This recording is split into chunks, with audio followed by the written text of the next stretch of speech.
आज रिजल्ट आने वाले हैं। आज 10 नगर निगम और 39 नगर पालिका के रिजल्ट है। 114 नगर पंचायत समित 173 नगर निकायों के लिए रिजल्ट आने वाले हैं। सुबह 9 बजे से ही काउंटिंग की प्रक्रिया शुरू होगी और सबसे पहले पोस्टल बैलेट से काउंटिंग की प्रक्रिया शुरू होगी। तो आज देखिए यहाँ पे शहर की सरकार किसकी बनेगी, इसको लेकर तमाम जानकारी आप तक पहुंचाने की कोशिश, क्योंकि देखिए 173 नगर निकाय के लिए करीब 72% वोटिंग हुआ है। हालांकि 2019 में 73% था, इस बार देखिए 6% कम मतदान हुआ है। लेकिन कई जगहों पर यहाँ पे महिला वोटर्स की संख्या ज्यादा रही है। खासतौर पर अगर रायपुर की बात की जाए तो यहाँ पे 70 वार्ड में से 34 वार्ड में महिला वोटर्स की संख्या ज्यादा रही है और यहाँ पे मुकाबला भी बेहद दिलचस्प है।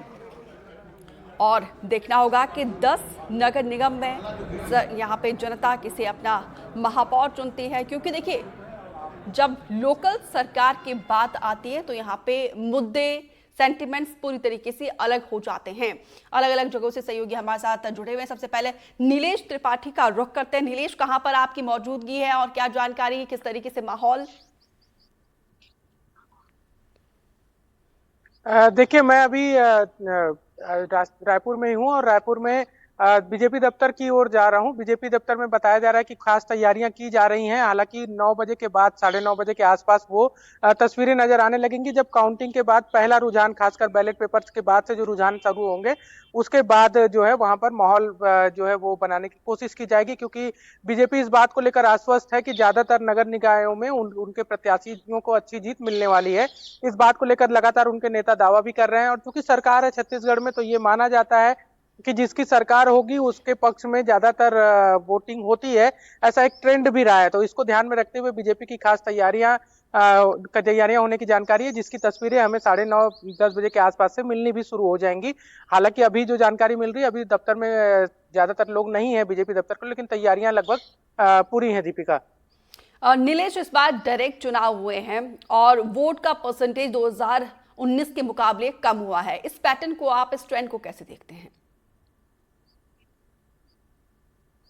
देखिए, छत्तीसगढ़ में जब रमन सिंह की सरकार थी, यानी कि जब बीजेपी की सरकार थी, तब भी डायरेक्ट मेयर के या जो अध्यक्ष होते थे उनका चुनाव होता था। लेकिन पिछली बार जब सरकार बदली, कांग्रेस की सरकार बनी 2018 से 2023 तक जो सरकार थी, उसमें पैटर्न को बदला गया था और जो पार्षद होते थे उन्हीं के माध्यम से, यानी कि अप्रत्यक्ष प्रणाली से जो है वो मेयर या अध्यक्ष का चुनाव होता था। इस सरकार ने फिर उस पैटर्न को बदल दिया है। हालांकि जो वोटिंग का प्रतिशत 1% के आसपास जो कम बताया जा रहा है, वो जरूर एक असर कर सकता है, क्योंकि जिसमें दोनों ही पार्टियां इस बात को लेकर अपने अपने पक्ष में दावे कर रही हैं। कांग्रेस का कहना है कि चूंकि 1 साल की जो सरकार है उसके काम से जनता खुश नहीं है, इसलिए नहीं निकली। जबकि बीजेपी का कहना है कि सारे नगर निगमों में, जगदलपुर में सत्ता परिवर्तन हुआ था आफ्टर जब विधानसभा के चुनाव के बाद, लेकिन बाकी सारे नगर निगमों में कांग्रेस की ही शहर सरकार थी।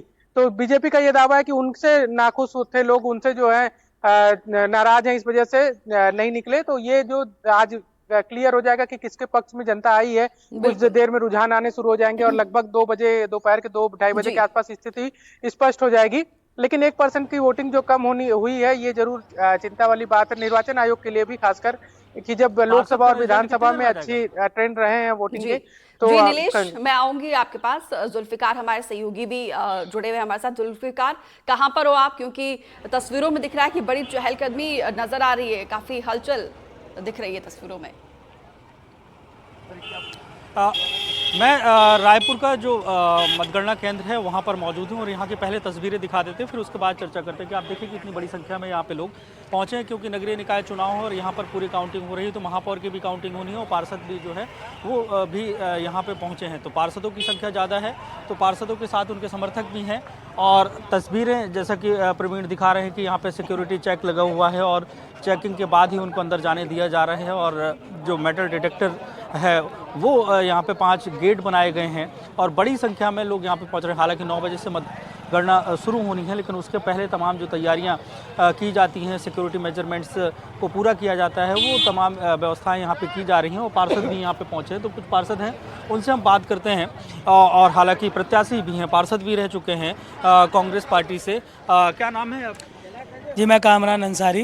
अच्छा, इस बार आपको कांग्रेस ने फिर भरोसा जताया, जनता भरोसा जता रही है क्या? बिल्कुल जनता भरोसा जता रही है, जनता कांग्रेस पार्टी पे भरोसा जता रही है। कांग्रेस के महापौर जीतेंगे, कांग्रेस के पार्षद बहुत सारे जीतेंगे और ये भरोसा है जनता का, और जनता का विश्वास के साथ हम सभी कैंडिडेट यहाँ मौजूद हैं आज मतगणना में। अच्छा, आप लोगों को क्या सूचना दी गई है? आप लोगों की काउंटिंग कितनी देर में शुरू होगी और कितने बजे तक रिजल्ट? सर्वप्रथम पोस्टल बैलेट की काउंटिंग होगी, फिर महापौर जी की गणना होगी, उसके बाद पार्षदों की गणना चालू होगी। तो जुल्फिकार, मैं आपको माफी के साथ रोकना चाहूंगी, आप दोनों हमारे साथ बने रहिए। इसी बीच एक बड़ी खबर आ रही है, संगम नगरी प्रयागराज में 13 जनवरी से चल रहे